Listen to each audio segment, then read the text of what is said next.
ബിസ്മില്ലാഹിർറഹ്മാനിർറഹീം. അൽഹംദുലില്ലാഹ്.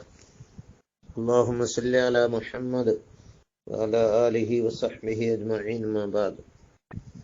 നിസ്കാരം ബാത്തിലാക്കുന്ന കാര്യങ്ങൾ നമ്മൾ പലതും പറഞ്ഞു. മൂന്നനക്കം തുടർച്ചയായിട്ട് നിസ്കാരത്തിൽ പെടാത്തത്, അനങ്ങുന്ന കാര്യവും, അതുപോലെ രണ്ടക്ഷരമോ അർത്ഥമുള്ള ഒരക്ഷരമോ ഒഴിഞ്ഞാൽ ബാത്തിലാക്കുന്ന കാര്യവും ഒക്കെ പഠിച്ചു.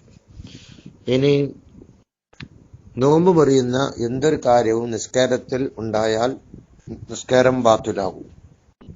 അപ്പൊ നിസ്കാരത്തിൽ ഭക്ഷണം ഇറക്കിയാൽ നിസ്കാരം ബാത്തിലാണ്.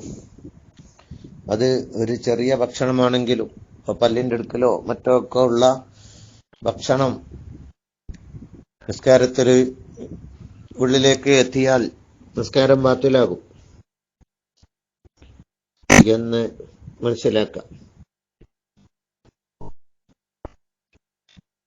അപ്പോ തലയിൽ നിന്ന് കഫം ഇറങ്ങി വരികയും വായയുടെ പ്രത്യക്ഷ ഭാഗത്തേക്ക്, വായ എന്ന് പറയാൻ പറ്റുന്ന ഭാഗത്തേക്ക്, അണ്ണാക്കിന്റെ പുറത്തേക്ക് ഇങ്ങോട്ട് വരികയും ചെയ്താൽ,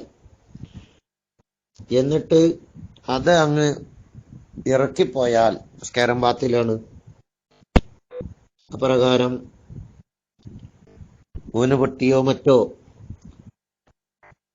രക്തം വരികയും ആ രക്തം ഇനി എത്ര തുപ്പിക്കളഞ്ഞാലും കഴുകുന്നതിനു മുമ്പ്, വായ കഴുകുന്നതിനു മുമ്പ് ആ തുപ്പുനീര്, വായ കഴുകുക എന്നാൽ വായയിൽ നജസുണ്ട്, ഊന് പൊട്ടിയ രക്തം നജസാണ്.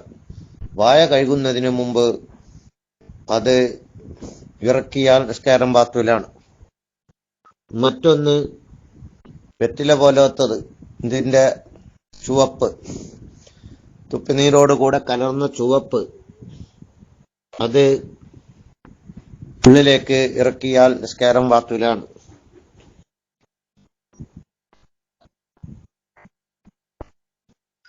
എന്നാൽ ഒരാൾ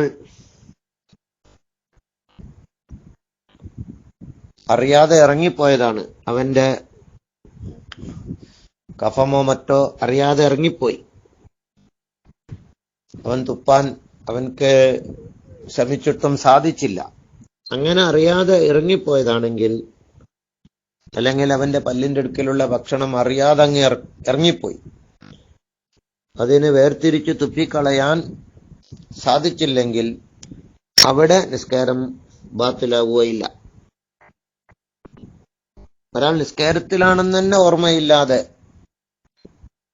എന്തെങ്കിലും ഭക്ഷണം, വല്ലാത്തൊരു ഓർമ്മക്കമ്മി ആയിരിക്കും അത്. നിസ്കാരത്തിലാണെന്ന് തന്നെ ഓർമ്മയില്ലാത്തൊരു ഹാലില് അവൻ എന്തോ ഒരു ഭക്ഷണം വായിലിട്ടിറക്കിയാൽ അവിടെ അല്പമാണെങ്കിൽ നിസ്കാരം ബാത്തിലാവുകയില്ല. അധികരിച്ചാൽ ഭക്ഷണമാണെങ്കിൽ നിസ്കാരം ബാത്തിലാണ്. നിസ്കാരത്തിലാണെന്ന് തന്നെ മറന്നുകൊണ്ടുള്ളതാണ് പറയുന്നത്. അപ്പോ ഇത്തരം നിസ്കാരം ബാത്തിലാക്കുന്ന കാര്യങ്ങളെ തൊട്ടൊക്കെ സൂക്ഷിച്ചു വേണം നിസ്കരിക്കാൻ എന്ന് ഓർമ്മപ്പെടുത്തുന്നു. അള്ളാഹു നമുക്ക് പഠിക്കാനും മനസ്സിലാക്കാനും ശ്രദ്ധിക്കാനും ഭാഗ്യം നൽകട്ടെ. സ്വഹീഹായ ഇബാദത്തുകൾ നിർവഹിച്ച് അള്ളാഹുവിന്റെ അടുക്കൽ രക്ഷപ്പെടുന്നവരിൽ ഉൾപ്പെടുത്തട്ടെ. അസ്സലാമു അലൈക്കും.